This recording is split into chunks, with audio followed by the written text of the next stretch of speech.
बसमिल्लाहिर्रहमानिर्रहीम। ख़वातीन हज़रात अस्सलाम वालेकुम। नाज़रीन, जो है आज कल ऑफ सीज़न है तो सारे का सारा जो पंखा है ये BLDC चेंज हो सकता है। आपके घरों में जो लगे हुए AC फ़ैन हैं जो कि बहुत ज़्यादा पावर लेते हैं और हीट भी बंद गर्मियों में क्रिएट करते हैं, ये अगर आप ऑफ सीज़न में चेंज करवा लें तो आजकल जो है आपको पता है कि प्राइस भी सस्ती है और जो किट है वो भी इजीली अवेलेबल है। सीज़न में ये होता है कि ये सारी चीज़ें महंगी हो जाती हैं। यहाँ पे आप देखें कि ये जो मैग्नेट आपको नज़र आ रहा है इसकी वजह से ये जो है ना पावर इसकी कम होती है।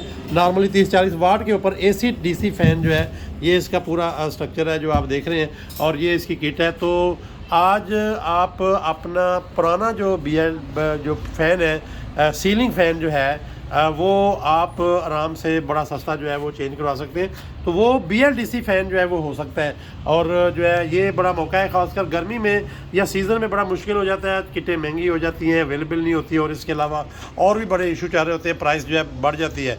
तो आज सस्ते में आप कम अज़ कम जो है अपना सीलिंग फ़ैन जो है जो AC में डायरेक्टली चल रहा होता है और बहुत ज़्यादा बिजली जो है वो ज़ाया कर रहा होता है, तो आज उसकी जगह जो है BLDC जो AC DC फ़ैन है और किट है ये आप लगवा सकते हैं। कॉन्टैक्ट कर सकते हैं, नंबर दिया होगा। हमारे साथ रहिएगा। बहुत शुक्रिया। अल्लाह हाफ़िज़। Thank you.